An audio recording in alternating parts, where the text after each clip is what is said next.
Apa kabar Pak? Saya bertanya sambil menjulurkan tangan kanan mengajak salaman ketika anak buahnya memperkenalkan diri saya. Ini bosman Pak. Sang bapak berdiri menatap tajam mata saya sambil mengulurkan tangannya. Dia menjabat dengan mantap tangan kanan yang saya julurkan. Sembari mulutnya menjawab dengan nada datar dan tegas. Kabar baik, kamu bagaimana kabarnya? Demikian dia balik bertanya, tetap dengan nada datar tegas, intonasi Batak. Baik Pak, Alhamdulillah, saya menjawab sambil membungkukkan sedikit wajah saya.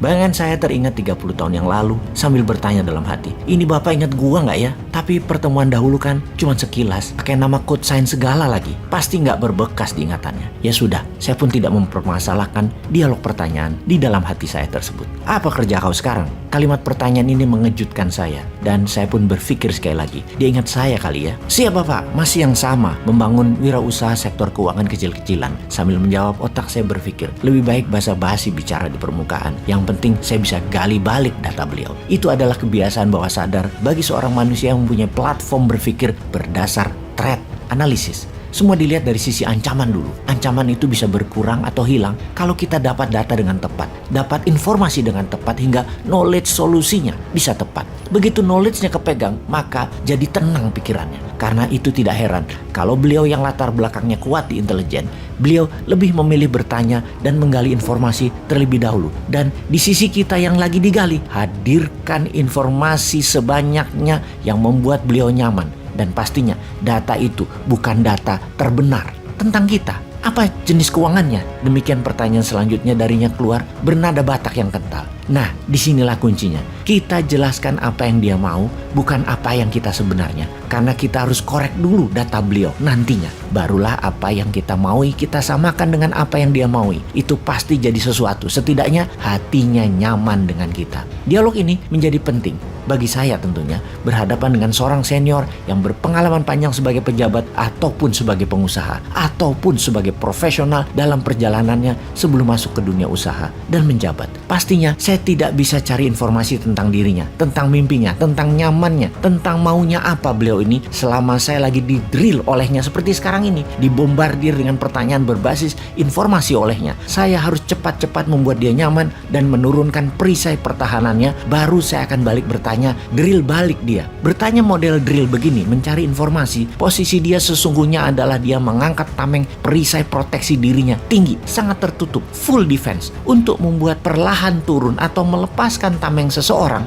jawaban kita harus tepat. Saya pun menjawab, saya melihat peluang di bidang keuangan Pak. Karena untuk membuat Indonesia berdaulat, apa yang pemerintah lakukan sudah banyak, tapi tidak semuanya bisa teratasi. Masalah juga banyak. Jadi supaya pemerintah dan negara bisa maju dengan cepat dalam bidang ekonomi, menurut saya adalah bidang keuangan alternatif. Adalah salah satunya. Maka kami memfokuskan di sana Pak. Dan puji Tuhan, alhamdulillah, semua berjalan baik. Sangat baik bahkan. Kata puji Tuhan adalah terminologi yang pasti membuat dirinya nyaman. Di mana dia adalah seorang Nasrani, dia menerima kata tersebut pasti membuat dirinya nyaman. Saya memilih berasosiasi kata tersebut agar membuat dirinya nyaman. Dia tahu saya Islam. Dengan awal saya jelas mengatakan alhamdulillah ketika ditanya kabar. Dan terminologi kedua ini sengaja saya menggunakan kata puji Tuhan alhamdulillah yang sama arti harafiahnya. Sekali lagi, untuk menurunkan tameng pertahanannya dan berhasil. Sekilas mukanya berubah dengan sebuah kata puji Tuhan tersebut. Dia pun tersenyum tipis pas kata tersebut meluncur dari mulut si Sontoloyo ini. Kali ini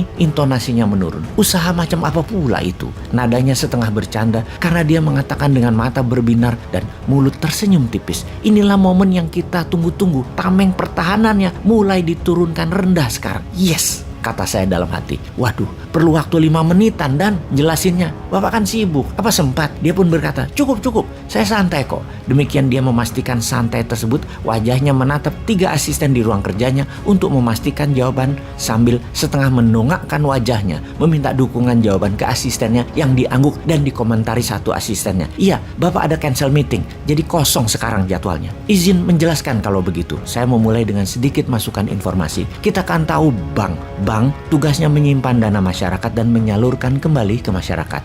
Menyimpan dalam hal ini menabung. Menyalurkan dalam hal ini masalah pembiayaan. Biasanya kredit. Bank dapat fee bunga dari kredit. Dan untuk mengcover beban bunga deposito nasabah tersebut. Itu dikenal dengan istilah lending atau pinjaman. Nah, yang kami bangun bukan lending Pak, tapi funding. dengan konsep bagi hasil usaha, di mana para investor kalau di bank, penabung yang menabung tadi risikonya kecil karena kerugian atas risiko pemberian kredit yang menanggung pihak bank sampai batas tertentu. Kalau sudah lewat batas, ya kolaps juga banknya. Di sisi bisnis ini, di mana untuk keamanan nasabah, pinjaman bank mewajibkan adanya jaminan atau kolateral. Kalau di usaha ECF urun dana, investor yang menanggung resikonya. Namun peluangnya untuk mendapatkan keuntungan bisa 3-10 kali dari bunga bank. Di sisi investor mendapatkan saham kepemilikan usaha. Investor juga harus teliti memilih usaha UKM yang mau diinvest. Di sini memerlukan kedewasaan investor. Wajahnya masih datar, kemudian mulai berkerut kening, matanya menatap jauh, mikir rupanya dia.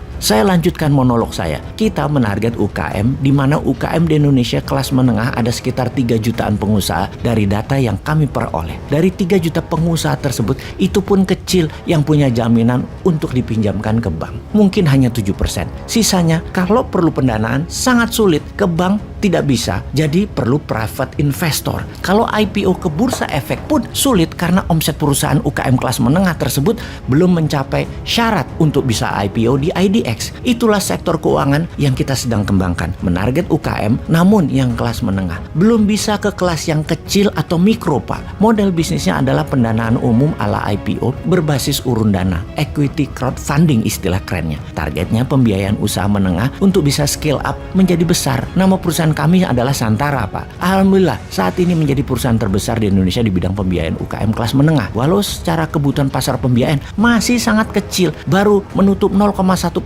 pemenuhan kebutuhan pasar pembiayaan tersebut. Kali ini wajahnya berubah. Tidak bertanya, tidak bergeming. Melihat hal itu, saya memutuskan memberanikan diri menambah data. Mudah-mudahan data ini adalah data yang membuat dirinya lebih nyaman lagi. Ya, saya gambling aja untuk menambahkan informasi tersebut. Saya pun berkata, ide ini Pak, sebenarnya saya sangat terinspirasi bagaimana Tiongkok membangun negaranya dari dalam, di mana pembiayaan bisa melalui Shanghai Stock Exchange seperti Bursa Efek Indonesia atau IDX. Kita bangun Bursa Efek UKM dan Startup versi Shenzhen Stock Exchange. Mendengar kata Tiongkok, wajahnya kembali berubah, bahkan lebih sumringah dari sebelumnya. Dia pun mengangguk-ngangguk kepala. Lalu dia bertanya, lalu kamu mau apa untuk pemerintah bantu?